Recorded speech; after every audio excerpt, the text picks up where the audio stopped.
Hello and welcome to Hold My Drink. Hi guys. So today we've got a very exciting episode. Really interested. We're only over 200 episodes in. Yeah. And we've been saying this for the whole time that we have to get someone who's an expert in women's health. Yeah.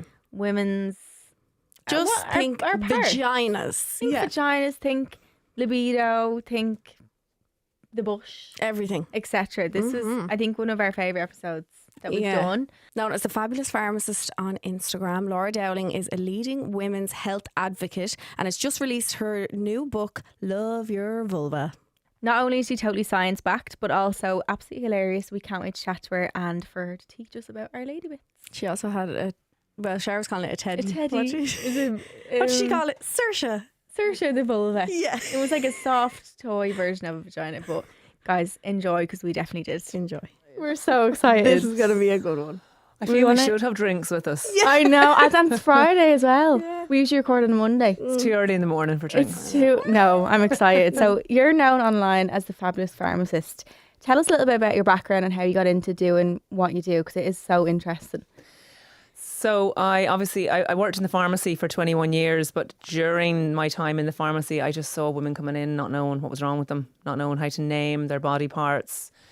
Wow. And girls like you, I suppose, self-treating for thrush all the time, and it wasn't thrush, it could have been a dermatitis. So I saw that, and I discovered stories on Instagram pretty late in the day, in and around just before COVID. Prior to that, I was posting on Facebook, like a picture of a Caniston cream and saying, this is how you treat thrush. It was really, like, it was so non-engaged. I probably had 300 followers. But then COVID hit, and the women that were coming into me all the time, because I developed a little bit of a reputation in the area, because I was working there for 17 years in the same area, as the pharmacist to go to if you have any vaginal issues or menopause issues or just female issues in general. And so I started just posting videos online, posting stories on Instagram just before COVID, and then I really ramped them up during COVID because my patients and customers couldn't come into me. So I started talking about the stuff that I talk about to them, and then they just shared it with their friends, and it kind of just went like really organically. Overnight, more or less. Really? It was but that's so good that like you have that, you like built up a reputation of in the area, of Fanny whisperer.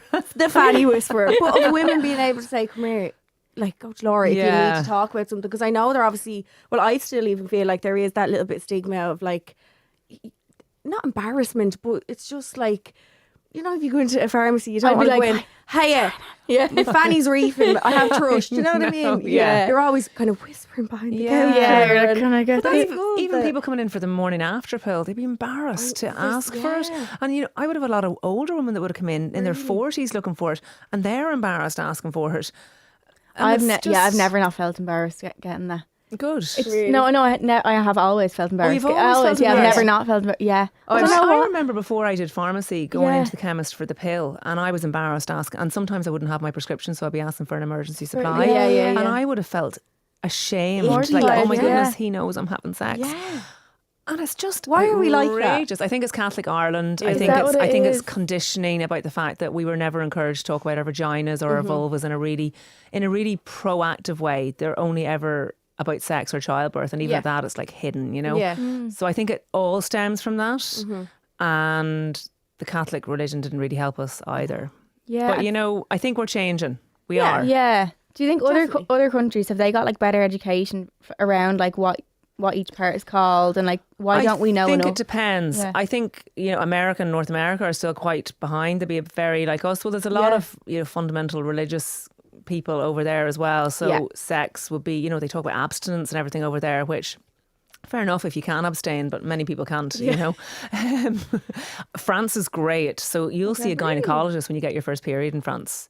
Really? Yeah, whereas over here you go to your GP. The GPs are brilliant over here, but you don't see a gynecologist until you get pregnant usually, or unless you have an issue. I was going to say, I don't think I've ever seen a gynecologist. I've never, no. I wouldn't even know who to ring or like. It's interesting, isn't it? And then after a woman has a baby in France, she's entitled to 6 months of free physiotherapy care for her vagina alone, like her pelvic region. Whereas over here, it's like, unless you get a 4th degree tear, which is literally rip right round from your vagina to your anus, you won't see someone unless you pay privately. Yeah. So in France, they take their vaginas really seriously. Oh my God. And they love sex and they're open about sex and they all don't the get, there's European no countries, shame. I feel like, So it is interesting, but it'd be Yeah. great if Ireland could kind of step away from that. I think we are, but I think there's still a whole lot more to go. Yeah, we're particularly- moving in the right direction, We are, but yeah. it'll take Yeah. time, I think. But I'm surprised even girls your age now would be embarrassed about that.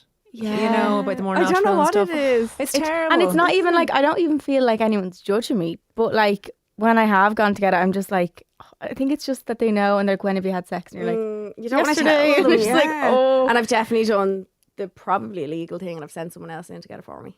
I thought they make you take it on the spot. We know you I've do always that. had to take it on the spot. Oh, Have no. you? Yeah. Sent a friend in. Oh no. They I- obviously don't believe me or something and they just think I'm the friend. You take it now. I'm like, imagine I was Are the you friend. serious? You've been actually told you have to take Yeah, that? yeah. Oh god. Yeah, That's a bit That intense, isn't really in Yeah, the the little, remit. you get like a tongue dip of water in a cup and you're like, and it's getting stuck in your throat and all like, and you're in that little room. I just think the whole, I don't know. So I think that it's isn't the way they actually do it. that isn't actually something Oh. that is forced. I don't think that is They normal. can't do Oh, that. God. can they? You're supposed to just give the person the Give it, product. And yeah. Oh. now your boyfriend or the male partner couldn't come in on your behalf. Okay. We have to talk to the female. Yeah.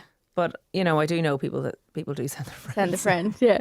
Was there anything in particular that you've seen or like that made you want to write the book on women's health? Or Yeah. So Yeah. Love Your Vulva stemmed from me doing women's talks around the country. So I, because of the Instagram, I got asked to do a series of talks and I did the talks. And so the talks were just, Laura, just would you talk about something to do with women's health? And I was like, geez, how long's a piece of string? So when I was driving to the first talk, I remember going, I'm going to talk about sex and really make them listen to me because if I just talk about diet and sleep, that's so boring. And everyone knows what you should eat and everyone knows you should sleep, but Yeah. fuck me. So I went in, I went on stage and this is the first time I'd ever done like a big corporate talk and there was about 400 women in the audience and I said, so hi, I'm Laura, I'm a pharmacist and I've been a pharmacist for whatever, nearly 20 years. And the 5 main pillars of health are diet, sleep, exercise, checking yourself and orgasms. I'm sure I had the room then. You know, everyone's engaged. Yeah. So I led the orgasms back to, I suppose, sexual health and wellness. And I talked about incontinence. So that's urinary leakage. I talked about prolapse, which is where your pelvic organs can fall into your vagina and leave a dragging sensation. Usually it happens after vaginal deliveries and then it can happen post-menopause when our estrogen levels drop. I spoke about urinary tract infections and the fact that women get a lot of them when they have low estrogen levels and we should not be prescribing them antibiotics, we should be giving them vaginal estrogen. And anyway, to cut a long story short, and I talked about sex and I talked about the fact that hiccups can be cured by orgasm and stuff like that. So then I had a queue of women after the talk and they're just like, oh my God, I can't believe you said all that. I've had urine issues I've been leaking for like 15 years and I'm even afraid to go to my doctor. I'm too embarrassed. So that was the theme. So I did that series of talks, which was about 5 talks, and I kind of got a bit bolder and more brazen. Were they all shocked when you started? They were a like, bit, especially when I started bringing the dildos with me and going, listen, you don't need to be, he doesn't need to be pumping away at you. You just need to kind of rub the lamp, which is the clitoris, you know? And they loved it. Women loved it because women had never even learnt that their clitoris is the main form of orgasm, that they don't need penetration. Even though they might like penetration, we all do. So, sorry, we don't all do. That's a big generalisation. Some people don't, but a lot of us do. And that made me think that. So then I got asked to do talks for like big companies like Pfizer and Microsoft and Google and Amazon. And then one day I went home after one particular talk where literally I couldn't even get to the amount of women that wanted to speak to me afterwards and tell me their story. And I said to my husband, we have to do a show. And it has to be called Viva La Vulva. And he's like, holy mother of God, no. Oh, is he like, absolutely not? He's like, Laura, like you're just mad in the head, you know. But he goes, but okay, we'll go with your gut. And we did it and we sold out around the country. Wow.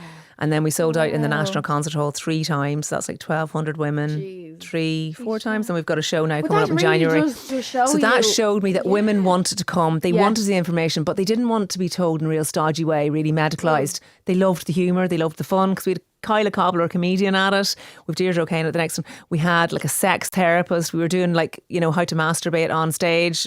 You know. Oh my God. As in, we had a giant life-size vulva. My sister dressed up as a giant life-size.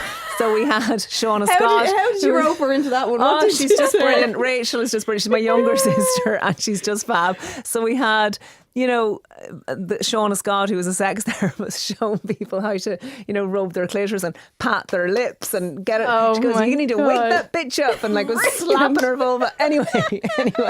So then I knew that you know, not everyone can come to a show, and I can only do a few shows a year. So that's what made me write the book, which is then so much more than the show. So it talks about everything from, say, puberty onwards. So it just gives women and girls a really fun way to look at themselves. It's beautifully illustrated. The font is really big, is what I'm told. So and it's not overly medicalised. So it's like a book you can open a page and just go, oh, that's about thrush, and oh Jesus, actually I might not have thrush, even though I've been treating myself for thrush for years. It might be dermatitis because I've no pubic hair and there's no barrier between my vulva and rubbing up and down against a nice man or a woman or my tight jeans. And there is, and it's also because so many women think that they can't get help down there. They just have to put up and shut up. They were taught that that's women's issues. That just happens. You know, you're going to pee your pants after you have a baby. So what? You don't mention it. Yeah, exactly. But this shows them that actually there's solutions to everything. And there's if they just need to ask for help, and cheap solutions. They don't need to spend a fortune either. Yeah. No. And can you show us you have? Yeah. Oh, Because you're turning your head. Sorry. Not catching you there. you did bring along a little, I called it a teddy. But I want to know. This has been called a teddy. It's been called a purse. It's been called a pair of slippers. It does look like, you know, those big slippers. Yeah. So yes, this is my vulva puppet. So this is actually, I bought her in 2020. Does she have a name? Do you know what? She actually doesn't, but we could call her like Violet or something, couldn't we? Victoria. Violet the vulva, or Victoria the vulva. like yeah. that. Maybe we should think of a nice Irish name for her though. Saoirse the vulva, meaning freedom. I love Because I talk a lot about free in the bush as well. Free in the book. Free in the book. Dead right. But yeah, there she is there. And there's the clitoris. Okay. Yeah. Did you know where your clitoris was? Yeah. You did. Well, And that's great. the hood. And this is the clitoral hood, yeah. And what's this Looking here? at- Oh, where you pee? Yeah. Your pee Good hole? woman. And then what's this? It's like a test. That's your vagina. Vagina. It is your vagina. God, and then it's what are huge. these? It is huge, yeah. Well, this one's huge. This one isn't to scale now. That isn't the size of it's your... not, that's It's not the true. size of your clitoris. No, I wish. Maybe people could find it. I know. I say a blind man could find that clitoris. Probably wouldn't know what to do with it, but he could find Isn't it. it mad that like a lot of men don't know about things? But is it because women don't know? Yeah, That then how- men also don't and you know. know what I find when I'm doing my talks or I'm talking about it, men want to know know. these They things. want to They're not like, understand. ooh, I can't. That's not my stuff. That's women's issues. Men love their women. They love their mothers. They love their partners. They love their daughters, Yeah. and they want to know. So if we don't know about ourselves, Yeah. how can they know? How can they learn Yeah, anything? They're so rubbing the leg, and I'm like, Where are you? what? They're rubbing your leg. They think your clitoris is on your leg. it's look. I need to meet him. I need to meet that boy. Wait, what's the other part? So. Do we miss any? Oh No, yeah. that's So all. what are these? I get confused. Where Okay. are your lips? Is this what these it's are your called? lips. These are your outer lips, your Oh, labia yeah, outer majora. They're the outer lips, and then these are the labia minora, which are the inner lips. There's So inner- you have inner lips. Did you know that? No, Well, no, like- it's just Well, like, think of your vagina. yeah. Open it up. Yeah. Yeah. So So, if you like, op- that's the part connected to your leg, the red part. No, the red. Oh yeah. So yes, Yeah. okay, yeah. So that that's make the sense? lip. Yeah, that does make sense. So that's the outer lip, and it's connected to your leg, and it's kind of fat, and that Yeah. would have like the hair skin on colour. it. Yeah, Skin the colour, hair, the or it hair. would have the hair on it, and Oh, then yeah. the inner lips have no hair on them. They're thinner, and they're a bit. Sometimes they stick out. The wizard sleeves. That's it. And sometimes they stick Oh. out. And what's happening nowadays because of pornography and because we they're look not at meant to porn. even exist. Yes, Yeah. labiaplasty is a huge thing that people Is that think what that they need to get done. labiaplasty is? So Yeah, you cut labiaplasty is them where they back. snip the lips. Now, people can do whatever they want with themselves, okay? And I don't judge whatever people decide to do. However, and people might need a labiaplasty because it's just very uncomfortable. Say Okay. the inner lips are so long that during sex they're pushed into the that be vagina. They may not be able painful? to Yeah. ride a bike, or they may rub off each other when people are walking. Oh, wow. Okay. So that can be a physical issue. And as we get older and our collagen levels reduce and we go through menopause, the lips sometimes they will lose that little bit of volume that they have, and they'll get a bit saggy, wrinkly and stuff. So look, I can totally understand why women might want to do it. But if women are doing it because they feel that they need to have tight Barbie vulvas and That needs vaginas, to look a certain that's way. so wrong. Okay. And when porn is so prevalent and boys are looking at porn too, and they see a woman with natural hanging out lips and a bit of hair, they almost think that she's unnatural or dirty. That's what I hear. Yeah. You know, from mothers of, say, lads in their 20s. I know someone told me recently her son came home, he's in like early 20s, and he said he'd slept with a woman the night before, and he goes, oh my goodness, mum, and she'd hair down there. And his mum was like, well, you know, that it's normal that she doesn't look like a prepubescent girl, actually. Yeah, I but know. if boys are only seeing hairless women, then that's what they think is normal. Yeah, are they conditioned to think that Yeah. everybody must look like the porn stars or exactly. what they're shown kind of It's not online. one size fits all. There's so many No. different types, and Well, like you can Your flip vulva's a that. snowflake. Yours isn't the same as hers, isn't No, the same as yeah. Oh, mine. I like describing it like a snow. unique. My little fairy fanny. Oh, Exactly. it's lovely. But it's like a willy. You could flip that on its head. No one's willies are all the same. No, No. well, but boys, I don't think, and men aren't as self-conscious about their willies as women would be. Yeah, Why they do, are. their why bits. do you think that is? Because I think that women's bodies have been picked apart for millennia. So whether you've big boobs or small boobs or a big bum or a small bum or a pretty considered pretty face for, you know, whatever we think is pretty nowadays versus what was great 20 years ago. Yeah. Like, it's just crazy how women in the media are picked apart. Like, look at Celebrity Love Island at the minute. Like, look how Kelly Brook's been picked apart. I know. She's a big voluptuous beautiful woman, yeah. and she's been called fat. Like, it's just crazy. But then if someone that goes in there like Vogue, who's thin, she's called too skinny. So like, You can't win. You can't What's win wrong? Yeah, being a you woman. can't. You can't. It's No. absolutely terrible. So it's like we need to build our own ideals. I think that we fall into this idea of we need to look a certain way, but it's marketing pushing it on us. And Yeah. we're all like, look, I get Botox. We're all, Oh, yeah, love you know, and I love a bikini wax. So Yeah. we all feed into it, but it's like, at what stage do we go, actually, this isn't right? Because if we're all removing our pubic hair, what are our daughters seeing? They're seeing no pubic hair, so they think that's normal. So now we have 16, 17-year-olds that want to laser everything off. Yeah. Yeah. It's getting younger and younger. Yeah. I definitely do think that there is a change on social media over the last few years, even from when we probably started social media, of like people being more accepting of their bodies and stuff. And I see a lot more like women sharing videos of like, here's a lump, here's a bump, here's a cellulite. Yeah. Like I see so much more women sharing like, no, like bodies isn't a one size fits all kind of category. But then do you ever go in the comments and it's still like men, and it's like, yeah, they're like, yeah, but you're fat. yeah, like it's And if you go into their profiles, they're bleeding gorgeous Awful. themselves. Yeah. Aren't they? I yeah, do think so that gorgeous they have no profile picture. Yeah, that's how good looking they're. I think we had a moment there where there was a huge body positivity movement, and it was great. But the advent of Ozempic and all those GLP-1 drugs that can make people that don't even need them to look very thin has brought that whole thin is in thing back, which is, and look, people have different body sizes, and you know, sometimes if I talk about body positivity and I talk about like, geez, it's terrible that thin is in, and then I've skinny people in my comments going, well, I've been skinny all my life and people accuse me of not eating and it's not fair, you know. So I feel that sometimes you can't win either. But it's a rock and a hard place. Yeah, Like, yeah, it because is. so many people are different in how they are. What would you say is like the biggest myth, or like something that you always have to debunk about women's health to people? I'm sure there's loads. Goodness, there's But, so yeah. many that, okay, so I suppose the main thing would be that I just have to put up and shut up with stuff. I shouldn't go and get seen to.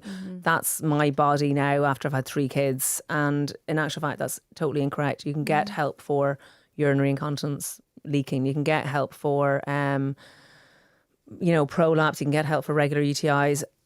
A big myth would be, well, I get some messages in saying like, I didn't know I had 3 holes, but you knew you had 3 holes, didn't Yeah. you? Yeah. But I only learned that in my later life, definitely. Yeah. Didn't know that as like a Yeah. young child. Like, definitely not. Not a young child, but I think I was curious. I googled it one time.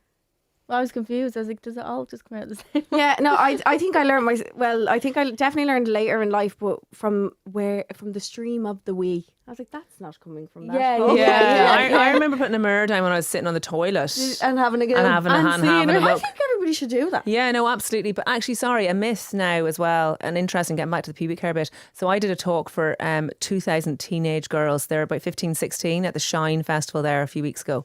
And so there was 2,000 of them in the room. And I asked them to put up their hands if they thought that their pubic hair was unattractive, and 90% of them did. Really? And then I asked, how many do you think you need to remove it all? And similar amount did. And then I said, and what about the boys? Do the boys have to do that? No. No.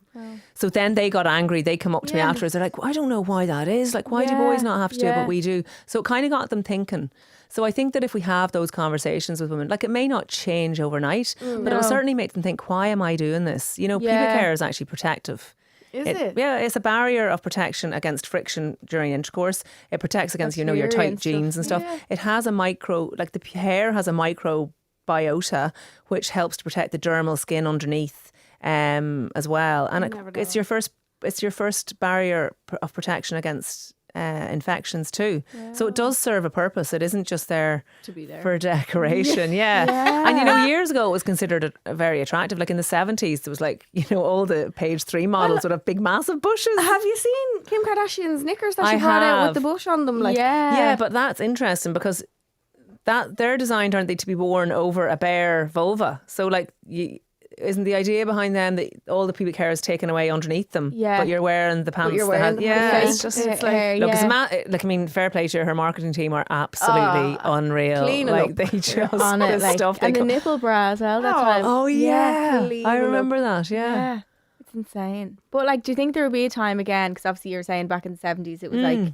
in to have a bush. Will that come back around? Because I feel like trends do. I think trends do. And I think it will. But it is interesting how the trends seem to be women's bodies. That's and not male bodies. And there's such a different like conversation around men's bodies. Like a dad bod is seen as like a really good thing, but then God forbid a woman puts on a bit of weight after having a kid. Like, which is she's the one that had the child. But it's like for men, it's like, oh, dad bod, like you cool, just stay there nearly you are, like and then the women just get torn apart. They get torn apart by each other, and so we need to be so much nicer as a community of women as well. I think, and it's so easy for women to go, would you look at your own notions? Exactly. Notions but that's that we can't even speak nice about each other. How do we expect men to follow suit? And like even comments on TikTok, they're all taking that in and reading that and seeing other girls tear other women apart. And it's subconsciously going in their brain that that's okay, that's normal. and then it's anyway. But that's about the bush situation. That's like the fact that people see that as unclean, and like that the guy came home was like, ew. I know, but that's like normal. It's totally normal, and it's like totally, it's there for protection, and it's there. But I would feel like if I was now having sex with someone for the first time, I'd be like, I couldn't have a hair. But that, I don't know why I feel like that. Guys, I'll never forget. Yeah, I would like, I couldn't go with a bush. Me losing my virginity, I shaved from my forehead to my toenail. I shaved my back. I shaved my arms. I shaved like I was like a dolphin. Because the thought in my head of, oh, Jesus Christ, if he sees that I have one hair somewhere. But like, isn't that awful? I know. That I thought but it's so interesting because it's like, the back in the shower. What? But you're basically, so prepubescent girls have no hair. Why are we trying to? Why are we going back to that? In actual fact, it's a bit creepy. It is. When you actually deep the fact, like we are shaven from everywhere and going back to completely like baldy. Why do we think that that's the most like, you know the way when you're young you're dying to get your pubes because you want to be a woman. You want to be a woman. And then you spend your life taking them off, getting rid of them. I know, it's crazy. It is insane. There's also been a lot more conversation and awareness online about like periods and like women's health that way, like PMDD, PMS, all that. I feel like I don't know if I've seen more about it or if it's just because I've been looking it up, because I feel like I thought I had MDD for a while. Did you? Because I get really, before my period, the week before, really down. Okay. But like it was not always like that. Okay. It like came in like kind of later in life as my periods kind of got worse. Yeah. And I was looking it up and stuff. So I see a lot more about that now, but I don't know if it's because I look it up. But would you see that on your... I need to hold my hand up here. I am so uneducated in all this. I was only saying to Cher before you came in, I was like, I couldn't tell you, like I couldn't explain the menstrual cycle. I don't know when my period is coming, when it's going, what it is. Like even you were saying like how you know the week I know before the phase. I know what phase. I am so uneducated in all of this, so bad. But I do see a lot more people talking about like endometriosis and stuff. I don't know really what it is, but I've definitely seen more women talking about it and more like awareness. You see, maybe your periods don't really affect your life, so you don't need to know about them. Like, do you not? I just take a pill continuously. Oh, right. Okay. Never. No. Okay, yeah. So it's like I've never had like painful periods or heavy periods. Or anything. I suppose it's understandable. You're just like you don't need to think about them, but when you get to the stage where you probably want to have a baby, maybe you'll probably be more interested in I them. need to learn a bit more. And then yourself, who thinks that they may have had, or you worry that you may have PMDD because you get really low before your period. So obviously you're interested in how your cycle affects your moods, because it does affect your mood, and that's really normal for you to have a little bit of PMS, say before, you know, a few days before your period, and feel a bit down and low because your hormone levels are as low as they can be. So that can be, but if like PMDD is it's different again, so it's like really low, like almost can't get out of the bed.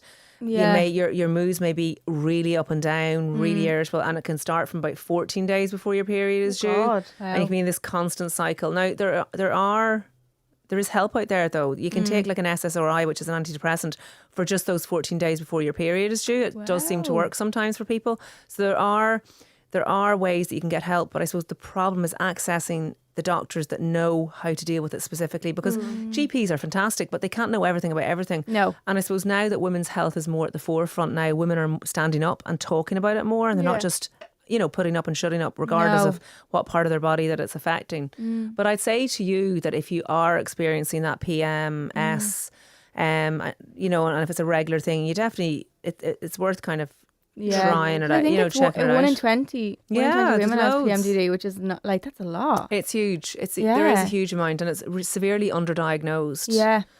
It's hard to diagnose as well. I remember looking it up because it's like, it's just your mood, isn't it? Like it's nothing you can't like. Yes, and because you're not all the time down, you know, your mood will lift then. And then and then when my mood lifts, I'm like, oh sure, I'm grand. And then you forget about it until it happens again. It's like your brain literally forgets, and then you're like, oh, here we are again. I have seen a lot of videos of girls saying like that it took them years to be diagnosed with PCOS and stuff. Is it just a harder thing to diagnose, or is it like a case of, I don't know, if you go to a certain doctor, you see, I think that what happened traditionally was girls got their periods, and whether they were very painful or very heavy, it was just told that's just part of life.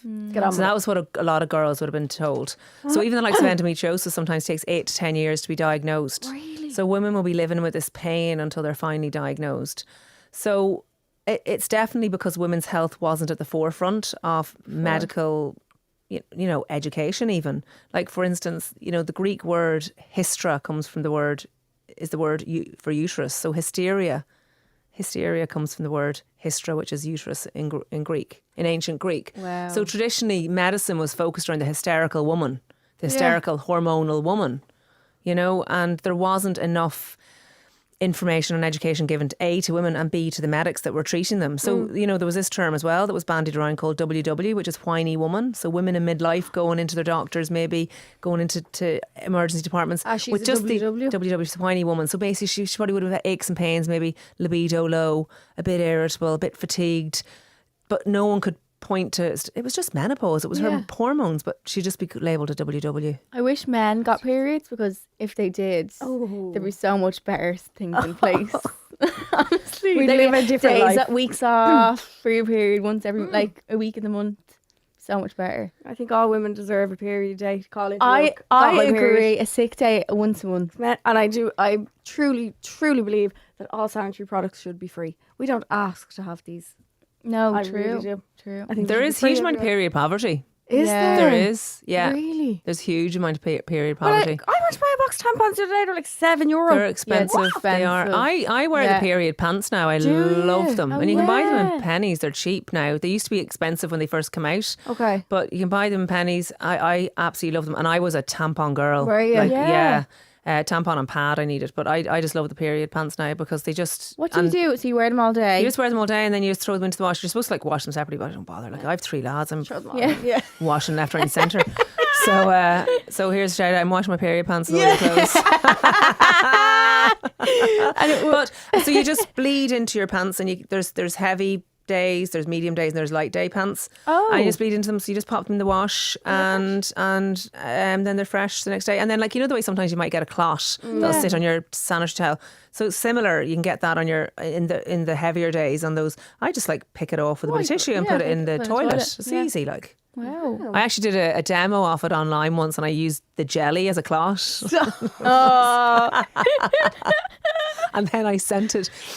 So I sent the video to my social media girl who edits videos for me. But before I sent it to her, so I picked it up and I ate the jelly. And she was like, and I didn't say to her, I said, "Will you just edit this?" And I didn't really think. And she said she was watching it and she nearly barfed. Because in her head, that was a blood clot. She's trying to quit her And you're just job. having a little taste of it beforehand. And we were talking obviously about period and period pain. We're obviously told that like periods are supposed to be sore, but what level of pain like isn't normal, I suppose, and how do When it's affecting your quality of life, like they're Okay. not supposed to be so painful that you can't get out of bed or you can't go to school. Okay. They're Yeah. not. It's just not Normal, okay to yeah. be living like that. You need to go to the doctor and you need to get assessed. And things can be given to girls. So, well, you can put on the contraceptive pill. That seems to be the main. Yeah. And that can regularise your periods that little bit more and make them less painful and less heavy. But also you can be given, because you know, be a lot of mums that don't want to put their daughters that are young on medication like that. You can take like mefenamic acid, which is known as Ponston. So you can take that about 4 days coming up to your period. So if you know your period is due, say in 4 days' time, you start taking this Ponston prior to it, and it can stop the cramps, and it can just alleviate that and help people out if they take it prophylactically. So that's taking it in advance of the thing happening. period. So that can help too. So yeah, so I would say that if women are having period issues that are affecting their quality of life, like we all can have a little bit of cramping, but it shouldn't be sore to the point if we stop doing our day to day. And also, interestingly enough, even though you may not feel like it, exercise is really good when you have your period. So going for a swim, Yeah. or going for a light run or a walk or something, going yeah. to the gym and lifting weights, it's actually good for you. You don't have to overdo it, but it's good to get those hormones going in your body as well, because Yeah. it can they can be released, because you know when you have the good feeling hormones released, it can Yeah. alleviate the pain as well. Yeah, so true. helps. Yeah. I need to ask you about, is there still confusion over the pill? Yeah, Like, there's loads of confusion. is there? So I'd have girls coming into me and they're already on the pill and they're taking it correctly, and because they may be using a condom as well and the condom broke or they forgot to use the condom, they want the morning after pill. And I'm trying to explain to them, well, if you took the pill every day consistently the way you should, you don't need the morning after pill. So they almost think, I don't know, they think that they need the morning after pill because if the boy or man came inside them that they could get pregnant, but if they're taking the pill correctly, they don't. Should be fine. There's loads of misconceptions, yeah. So the pill used to be a 7-day break. Yeah. So do you know what the origins of that were? No. Priest? Was it a priest or something? No. The origins of that were it couldn't get past. So it was basically the person who developed it was a Catholic in the Catholic Church or something like that, and they couldn't get it. It wasn't allowed to be used if it affected, I suppose, if it affected pregnancies. Okay. So it was used as a result, it was used as a menstrual regulator. So it's like a huge amount of women in Ireland on menstrual regulators back in the day, because it wasn't supposed to be a contraceptive. But in order for it to be a menstrual regulator, they had to take a 7-day break in order to allow the period to happen. So it looked like it was a period. So that was actually the origins of it. There's absolutely no need for that 7-day break. Yeah. And now what we suggest is people just like, they can take it, long term and take a break every 4 months or every 6 months if they want. You never get just take a 4-day break. Yeah. That's what I do now currently. Yeah. But I remember when I went to my GP and just getting your new prescription for your 6 months or whatever. I remember her saying to me, she was like, "Oh, you don't need to take the week break." And I was like, "Well, I'll get pregnant. What are you talking about?" She was like, No. I just take it continuously now, and sometimes if I forget to take it and I get a period, I'll let my body have a period, and then I just start it back up again, and I wouldn't get a period for months. Oh my God. Yeah, so it is interesting. So that stemmed from religion. I so never knew that. They couldn't call it a contraception. They couldn't call it contraception. So it was a menstrual cycle regulator. So that's why the 7-day rule came in, which we all learned. I learned it back in college. Yeah, all my doctor friends learned break. it.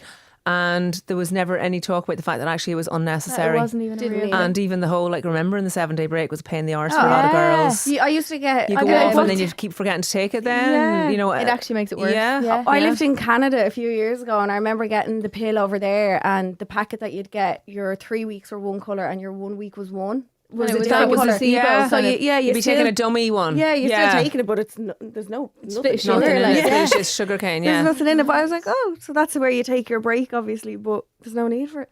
I know. So so there's lots of confusion, I think, with some people. And then obviously there's different forms of contraception now. So there's like the JS is like the IUD, so it's an intrauterine device.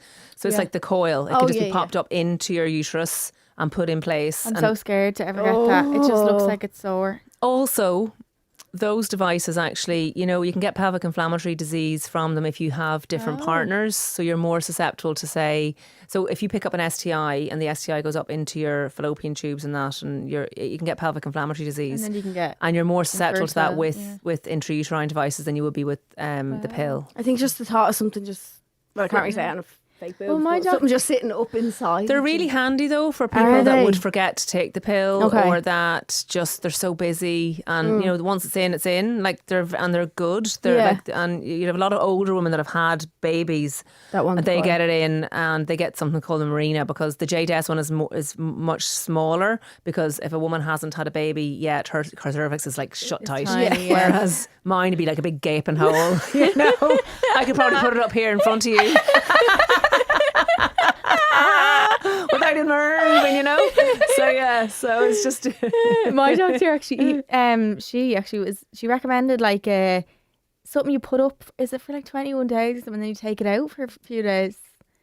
I don't know what it was. That's a ring or Nuva ring. something. A ring. So that's a Nuva ring. So that is a ring that's that has hormones in it, and you put it up into your vagina, and it kind of sits there, rests at the top of your vagina, How am I getting that back out? and you just stick your fingers up and pull it out. But is it not up in your uterus or is it just No, in your can't go up into your uterus. Oh. Nothing can go up there except sperm. Oh, Really? Nothing can get it. Like your tampon can get lost up in your uterus. Oh, So your cervix, as I said, is kind of like it's closed. I said mine is a big gaping hole, but like, you know, obviously I was being facetious. Yeah. Really, only semen can get Oh, up there. Travel up there. Yeah, and obviously STIs and stuff like that. Like Yeah. small, really tiny, but Tiny you can't particles. you can't get a tampon lost in your uterus. It just good gets to lost know. and sometimes stuck, you know, Somewhere else. inside the side of your Edgeways, uterus. yeah. But yeah, so you just put your fingers up and kind of feel around for it and pull it out. But some women don't like doing that, Yeah. and that's totally normal as well. Some Yeah. women don't like fingering themselves. They prefer it to be done to them. wrong. What is there anything that people should look out for that's like not normal up there? Our producer there's just like giggling away. I remember actually the first time I tried to put a tampon in, I don't think I had my period, I did, but I didn't have it at the time where I tried to put it in. I mean, it was me and my friend, one of us in the bedroom, one in the bathroom. We were trying to do it at the same time.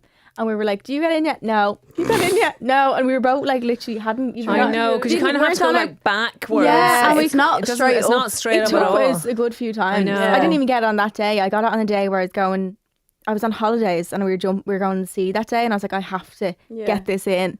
And I remember crying and all, then I got it up in the end. God. It's so hard. And then you know the way when you get it up, but it's not up properly, so you can feel You it. can feel Give a wiggle. it. And then you have to Yeah, shove you it up again. Yeah, it's not I a good know. time. It's awful. Isn't Sorry, but anyway, what is not normal that people should look out for down there? Like a smell, discharge, Yeah, like so what's- a smell is normal, as in like there's a normal, every woman has their own unique scent. it? It shouldn't smell like flowers. It should not smell like flowers or I learned roses. that off No, TikTok. it should not smell like flowers. Yeah, or And you know perfume. we've been Femme Fresh, shown Femme Fresh, and there's, like, I Yeah. mean, there's no Willy Fresh products out there, is there? Oh, I never even thought of that. No. Femme Fresh is bad for So you as why well, yeah. why are we insisting that women should be fresh? Of course we need to be clean. Yeah. We don't need to be. Your vagina is a self-cleaning oven. Mm-hmm. It doesn't. You don't need anything up there to clean it. So it just cleans itself. It creates a discharge. It sweeps out the old cells and it renews itself. So it's perfect. Obviously the outside lips and stuff like that. Like if you want to in your thighs and that, give yourself a little bit of freshen up. But like with just a very mild soap or a cleanser. So it's natural to smell. Your smell will change throughout the month. And then your smell will change as you age too. So as women get older and their pH levels increase, their smell will change too. But you also have to remember that your nose is the nearest to your vulva than anyone else's. So you might have a smell and, you know, no one else can smell. I just get a lot of older women messaging me going, you know, my smell has changed and I'm really worried. If there's a foul smell, obviously you need to get that changed. Yeah. If there's any kind of discharge, that's not normal. So it's normal to have a little bit of white or yellow discharge on your knickers, very light and faint, and that's totally normal. But if it becomes copious, as in, or it's thicker, or it's, you know, there's much more of it than normal, I'd be going to get that checked out. I'd be going to get checked out if I bleed after sex. So bleeding after sex shouldn't happen. Okay. And if you do bleed after sex, you need to go and get seen to, because that can be a sign of cervical cancer. Okay. And I'm not saying that to frighten anyone, but that can sometimes be one of the first signs. Yeah. And some, you know, so obviously if you're going at it like the clappers, you know, there can be a bit of friction there. So you need to know what's what. But if it does happen and it's happening frequently, you'd need to go and get that checked out. Really, really important. What else? And then just getting checked in general, I think, as well, for STIs and stuff. Because I've had conversations with important. people who have never, ever, ever been checked. And I'm like, You're like, How? you don't, and people don't realize that a lot of people don't have symptoms from them. So they think, oh, I feel fine. Yeah. Yeah, but 70% of STIs will be asymptomatic, which means they have no symptoms. So, and it's particularly concerning for women. So, you know, because everything happens to us. But if a lady gets chlamydia and it doesn't get treated and then she gets it again, maybe it can actually affect her fallopian tubes and it can render her infertile then when she's older. So what I always say, and what, you know, any gum specialist, which is genital urinary specialist doctors would say, is get tested in between every partner that you have. So if you have a boyfriend or a girlfriend and, you know, with same-sex relationships, like they share sex toys and stuff like that. So it's important that they get checked out too, and we don't just leave them out of the conversation. So get checked in between each partner, and then make sure your partner is getting checked too. And if anyone turns around to you and goes, I'm clean and, you know, I'm not. Yeah, like, they take offence to it. I'm taking offence. They are not worth you sharing your body with. No, that's what so I would say. true. It's so just like they are not the person that you want to be with, no matter how hunky they are. Men are like, but I'm grand. Like, but you don't know that. I know, but sure, I know people that were like, oh, I thought if the girl was good looking, she wouldn't. There's no way she'd have an STI. I'm like, what does that mean? No, but that is the mindset What? of like everyone I've been with has been clean. Like, but, like you don't know that. You don't know, and it's really easy to spread an STI. So that's really important. And there should be no stigma. It should be just seen like a chest infection or like a sore throat. You're going to the doctor. You're going to the doctor, and you know, chlamydia is actually quite prevalent, and infections in the throat too, because of all this deep throat blowjobs that people are expected to give. Yeah, but like, you know, I'm saying it is because it's true. And like young girls think that it's totally normal to be choking on someone's penis. Yeah. And it's not normal, okay? It's not. And as a result, no matter what they might ask you to do, and as a result, girls are getting STIs in their throat. So like the likes of gonorrhea and stuff like that. So it's really important that they know, first of all, like that you value yourself enough to know, well, first of all, if you're going to be with someone, that they are safe and they have been tested and that you've been tested, and that you don't do stuff that you don't want to do or that doesn't feel safe or that makes you feel really uncomfortable. Just because someone in pornography is doing it doesn't mean that you have to do it. And you have to stand up for your values, and you have to stand up for the person that you are, and ask yourself, like, if I don't want to do this and, you know, I feel I'm being coerced into it, then what does that say about me, and what does it say about the relationship that I'm in? It's really important, you know. So STIs, and also it's really easy to get STIs checks now, because you can actually get them free sent to your home. Online, you SH24, you just pop the number in, and it just delivers it discreetly to your door, so your mum doesn't even need to know what it is, and you can go and do a little vaginal swab, throat swab sometimes. You take a little blood test and you send it off, and they will text you they'll text you the results, and if they will signpost you if you need to go to your doctor to get treatment. And often it's just an antibiotic and off you go. But obviously the time after you've had sex is important too, because sometimes a positive test won't show up for a number of weeks, so that's really important too. But they'll talk you through that. I think there's a stigma of like you have to have been with loads of people even to get one, but you can get off one person. That's like saying you have to have had loads of sex to get pregnant, and that's one time. And that's not true either. It just takes one bullseye, guys. No, just the one. We want to talk about sex for a minute, as if we haven't. I hate already. talking about sex.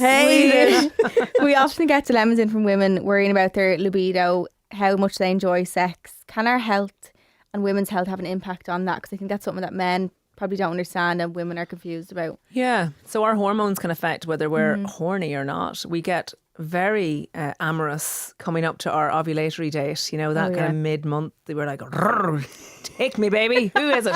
Particularly with men. We glow around that time. We do. And you know, you see a big builder walking by in a Snickers shorts, you just want to throw him up against the wall. You know, that is our instinct as females. Why is the Snickers? My boyfriend's an electrician, and when he's in his Snickers, so sexy. And actually, something about it, and a big beard, you know. I'm here for you. And then the rest of the month you just want to marry an accountant. So when you're ovulating, so for about basically 12 hours in the month we're really horny, and the rest of it we can take it or leave it. That's gas, isn't it? But so that would be your normal cycle. Obviously our libido can wane during periods of stress, during periods of tiredness. If people have young babies, it's like, and if people are breastfeeding, if you're breastfeeding, it's literally like you're in menopause because your estrogen levels are so low. So, and obviously if you're breastfeeding as well, your baby's on top of you all day. The last thing you want is a partner on top of you when they get home. So you can often feel touched out. So it is normal for our libido to wane. Like men have a circadian rhythm, which is basically a 24-hour clock. They wake up in the morning with a morning horn. They, do whatever they need to do. They go about their day, might go to the gym, they go to bed, go to sleep, and it's basically they can do the same thing every single day. So they're horny up here all the time, but our horny is up and down. Cycles, we have a menstruation, so we have a circadian rhythm, but we also have an infradian rhythm, which is our menstrual cycle. So our levels are up and down all the time. So we're not in sync with men. So yes, they could basically do it at the drop of the hat. And they also desire is something that's very different. So whereas a man can sometimes just get it on really easily, we need to be like told we're lovely, and we need to maybe, our neck to be rubbed or empty the dishwasher. Or oh my God, I always say nothing gets me more turned on than a clean kitchen. And I tell the women like, tell your husband, I tell my husband like, when I see you bending over and emptying that dishwasher without me asking, baby, I just want you. Yeah. So, and you will get your dishwasher clean. So it is those things.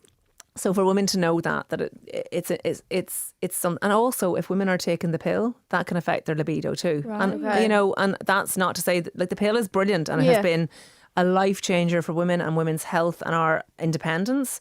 But you'd have women that might go on the pill at 16, 17 and they may not go off it until they're 32, and then they go, oh my God, what is this? I suddenly have a libido. That's what my fear is. So, no, not my fear with libido. Don't worry about that. But so I've been on the pill since I'm 15. I'm 30 now. I'm terrified to come off this and be like a raging lunatic. Yeah, I was crazy on the pill. I had to come off it. What if I'm normal or what if I'm a completely different person? I'm like, oh my God, is this how I should have been living? I don't think you'd be a completely different person. Would you not? Well, look, like if you were if you're real low now and it was hormonally affecting you that way, it can affect libido though. And some women will say they didn't realise they ever had one, or someone will say I came off it, or someone will say I had libido and then I went on it and then my libido was extinguished and I didn't realise for a couple of years that actually that was affecting it. So, but there are so many different options now for contraception that people can, they can trial it. Try different things. So that's something as well that women need to understand. And then, antidepressants can affect libido. Yeah. So people can have a very low libido, or what can happen is with antidepressants is they may be in the mood, but they can't achieve orgasm. Okay. So you imagine that you're like, oh, I'm going, and then it never happens. Wow. So that can happen too. It's called anorgasmia. So even though you want to, you can't actually achieve orgasm. So, and that can happen both men and women. Wow. So it's important for people to know that. So then they can schedule their antidepressants. Sometimes what they'll do is they'll say, okay, well, look, I'll have sex first thing in the morning and then I'll take my antidepressants, because by the time it's kind of the half-life has happened overnight and that, it's kind of more or less very low in my system before I need to take it again. So they might schedule sex for that. And so there, and some people might just need to change antidepressants, or what they might do is they might need to go on a lower one. But I would never suggest anyone goes off an antidepressant or lowers it without talking to their doctor and pharmacist. It's really important that that's done really carefully. Yeah. Do ADHD medication affect? So the jury's out. Some people will say, like, there is in some of the patient information leaflets that libido can be affected, and I certainly have heard it from people that it can affect libido. Sometimes that can be transient though, so it's initially when you start taking it and your body gets used to it, and then after that you can start to feel a bit better. Yeah. So but I wouldn't outrule it at all. And like you're a whole beautiful individual person, and what you might experience could be very different to what I could experience. And I think we always need to understand that, because I would have had people coming in on psychiatric medication into the pharmacy and they would have been getting on very well on, say, a certain brand, and then we need to change them over to a generic, and they will say even after a month their symptoms might begin to happen again. And if they come into me and they said that, I would absolutely change them back over. But you'd have some people questioning that and going, oh, that's just in your head. And I think that is just, we cannot keep saying that to people, particularly women, that something is in their head. If you're experiencing something that is very real to you, it's your lived experience. Yeah. So as healthcare professionals, we need to understand that we need to take what you're saying as that's the way it is, and we need to listen to our patients. So really important. You, on another note, you also get sent in confessions and dilemmas and stuff. So is there can you think of a funniest confession you've ever been sent in? Or one that just springs to mind that you're like, oh, holy wow. I get loads of affair. I got one lady saying, well, I'm assuming she was a lady, she said she was having an affair with her husband's brother. Yeah, and she was in love with him and they didn't know what to do. Did they listen to Hold My Drink? Honestly. So there was that one, and then the sexy ones are just wild. There's see, I have an older cohort than you, but like I get them like my kids walked in and me giving my husband a blowjob, and they're like 7 and 9, and like I can't look at them like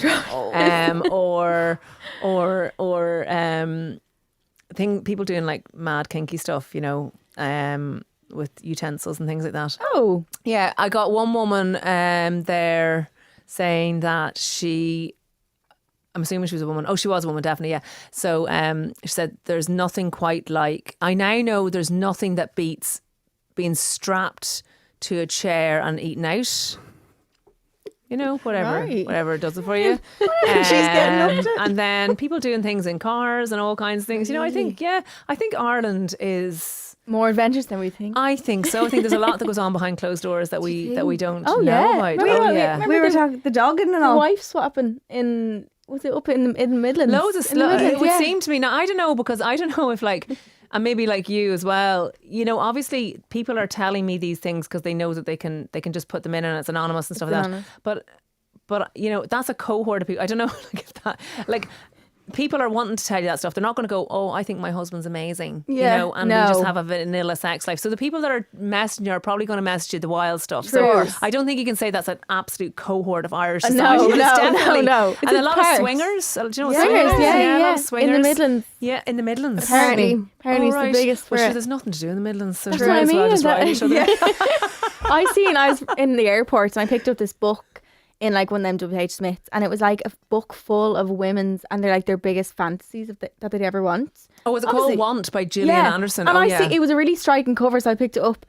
Oh my god, I was like flicking through, I was like, what the fuck? And it tells you all the women, their age, where they're from, but not their name, obviously. And what they're into. Well, some of them are like it could be the nichest thing of like exactly what they want, but it's a whole like thing out their head. It's wild. Wow. Yeah.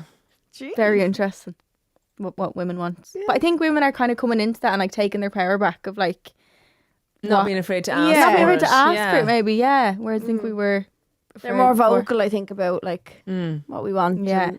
And then I get messages from people saying like, you know, my husband pissed me off yesterday, so I used the toilet water for his drink to stay at dinner time, or you know, I gave him gone off chicken because he's paying the whole, or my just give me fella salmonella. My baby was sucking on the toilet brush when I came in. He just started crawling. I feel so guilty. Or like I dropped my baby, you know, out of the car. I forgot to strap him into the car seat, and I picked the car seat up and he fell out. And yeah, so that kind of funny stuff.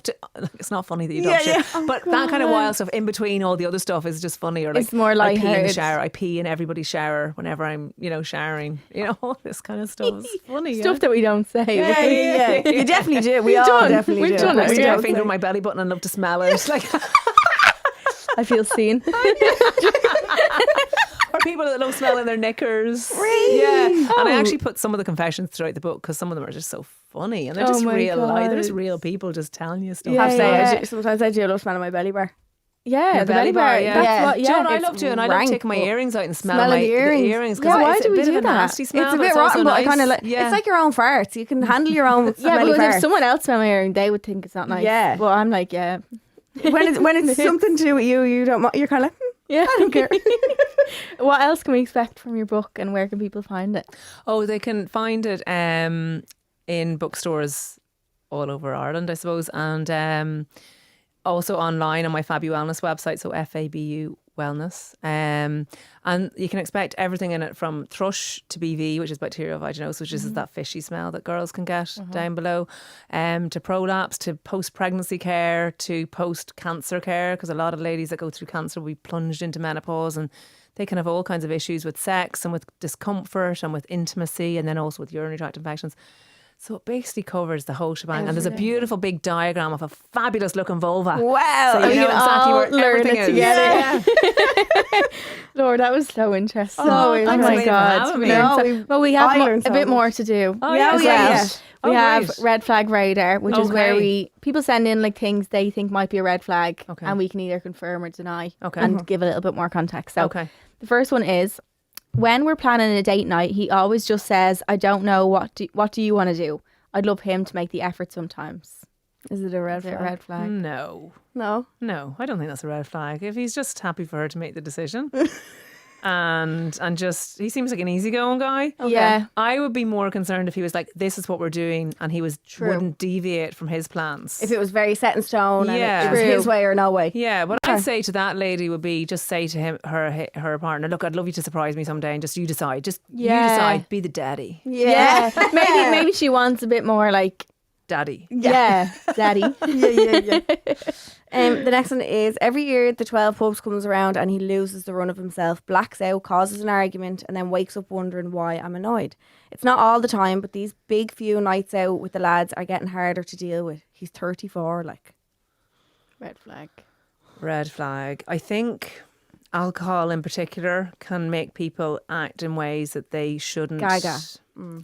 And if that's concerning you now, can you imagine what that's not going to be gonna like in change. 10 years' time Yeah. when you have a couple of kids? And what are your children seeing?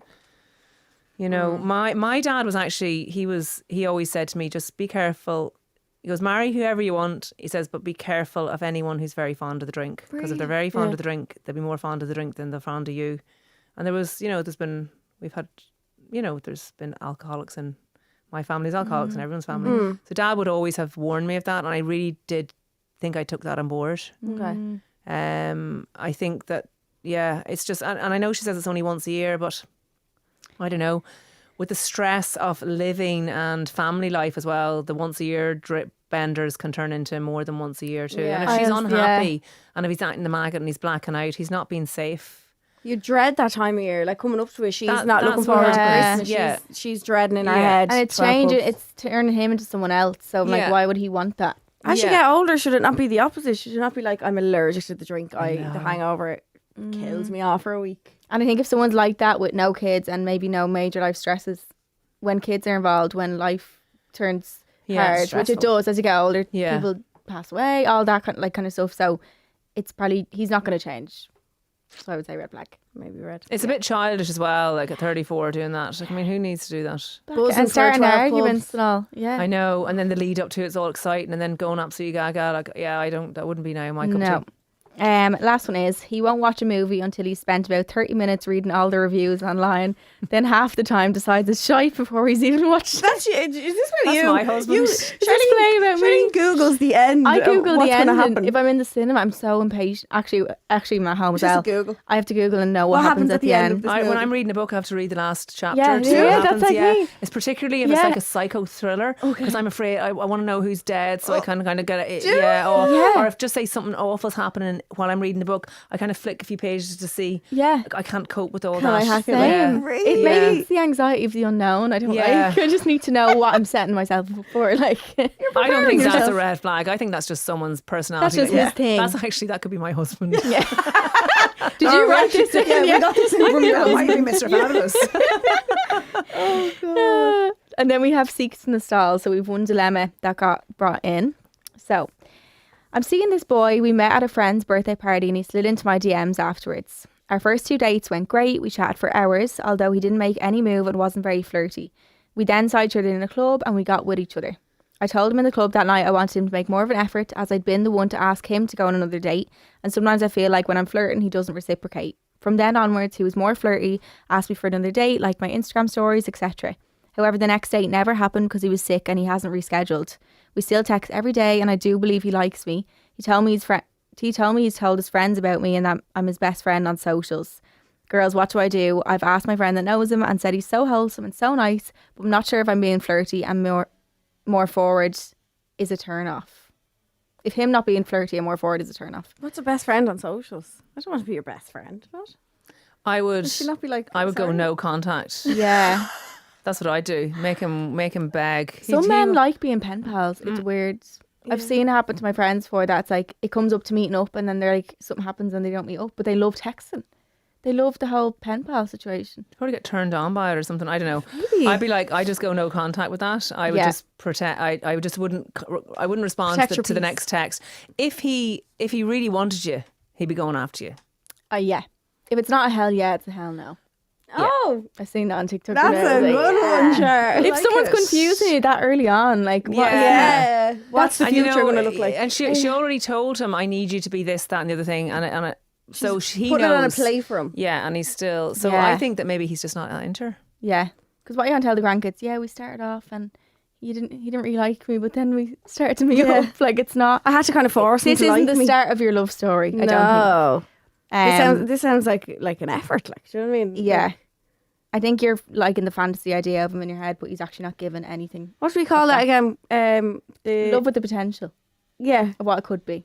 the what if, basically. Yeah. You're loving the what if and That'd the be so the story. boring, though, wouldn't it? Like texting, not know. meeting. I couldn't be coping now with the way things are done these days. Texting I was big is into the it. So I worst. asked my husband to the Debs. Did and we're you? together ever since. Yeah. Oh. So like we'd landlines back then. This is how old I am, girls. I'm like 45. Oh. I phoned him up and went, "Hi, will you come?" I hadn't seen him in 2 years. He was one of my very good friends' older brothers.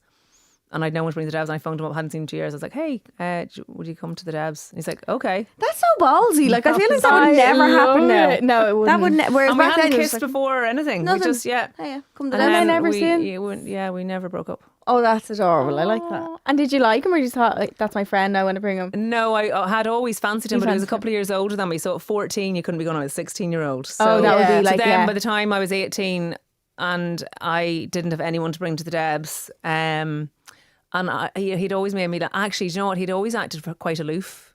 He'd always been, a bit like, not overly Nonchalant, interested. like, yeah. He was nonchalant. Was he? Yeah. And he said that was deliberate. Oh, Yeah, because he did like me. knew what he was doing. So he knew what he was doing. Took 4 years. But yes, so I asked him out, but I hadn't seen him in a couple of years, but I was like, oh, fuck it, I'll do it. And then she arranged kind of like she arranged a date pre-date. about a week before the Debs, and we kissed then, and he was so funny, and mad about him.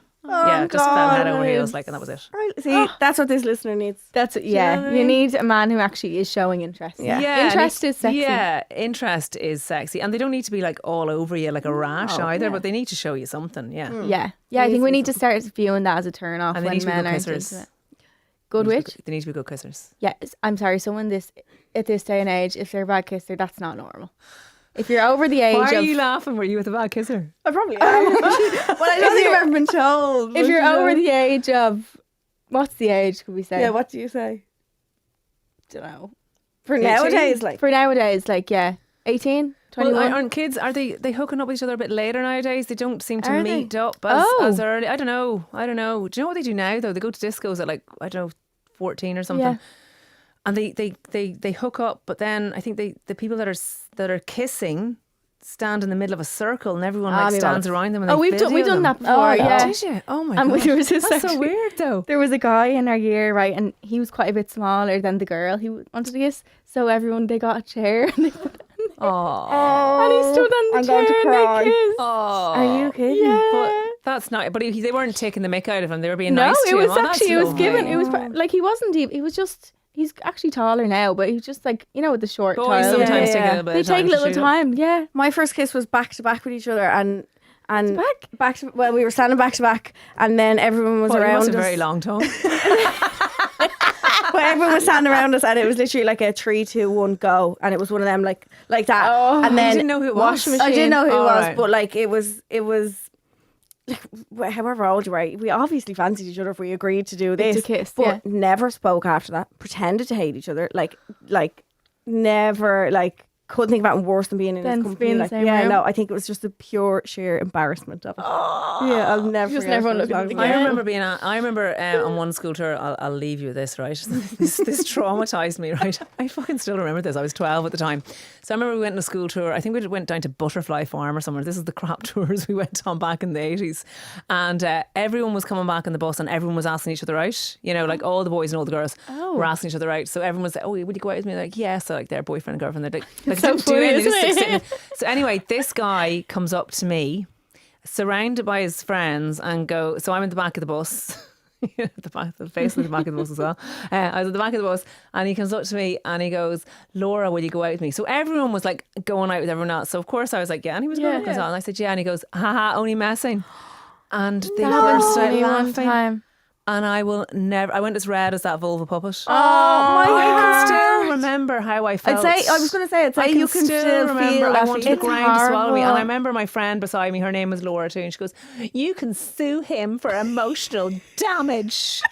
And I was like, shut up. I'm just mortified, okay? I'm just embarrassed. But it was just, and I remember them all laughing their heads off. And I was just, that happened to me in school. Someone asked me out as a dare. And then he's like, it was just a dare. I was like, terrible.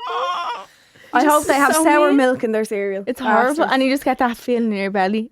Of embarrassment at that age. And something like that. It's real, like in front of the whole bus. Oh no. Stop the bus. That's horrible. So I just, and it's funny the things you remember. Yeah, they stick with you from stuff like that. Yeah. And then, sure, might as well, I'm on a roll now. I was also, I remember at the age, so I had no boobs until I was about 17, right? And like literally flat chested, and like all my friends grew theirs and they had nice boobs. And I remember I was the real tall girl, but anyway, I never forget we were up in the park once and there was a group of guys and girls sitting around each other. Now I was probably quite loud and eccentric anyway and probably annoying them. But anyway, I was like, you can't embarrass me. You can't embarrass me. I don't know. They were trying to say things to annoy each other or something. I said, no, you can't embarrass me. And one of them goes, I can embarrass you. I was like, what? And he goes, you have no tits in front of fucking 20 people. And I will never. And of course, the girls either side of me were like massive knockers like yours. And I was like, and I literally, again, another moment. And I never forget that. I've told my boys that. I've said never ever comment on girls and never be mean to them. And even my boys go, oh my God, that's so embarrassing. I can imagine how. Yeah, so it's especially funny in a group setting. In a group setting. Yeah. Literally like. It's like the world stuff. I remember every single person that was there as well. It's so fucking. That it just so funny. sticks as like it's a picture in your trauma. head. Like trauma just sticks in your head like that. But like, I'm not saying I was emotionally damaged. No, by it. I'm but grand, like okay. But it's just moments so that you funny how remember. as a kid those things stick out in your head. So Yeah. anyway, be nice, people. Yeah. Especially in group settings. Yeah. Laura, You thank you bitches so behind people's much. backs. Exactly. Okay, let's go bitch with everyone now. Okay? Laura, thank you so much for coming on. Thanks a million. So Phone a Friend has now been moved to our bonus episode. If you're missing that comes out on Mondays. So make sure to pop over there to hear the amazing advice that you guys always give. Yep. But apart from that is it from us for this week. That's us. You can watch full video if you want on Thursdays. Yep. Full video comes out on YouTube and you can see the vulva teddy Oh there. yeah. See it Definitely all. go over and see that. But thanks for listening, guys. That's us. We love you loads. Love you. Love you. Bye.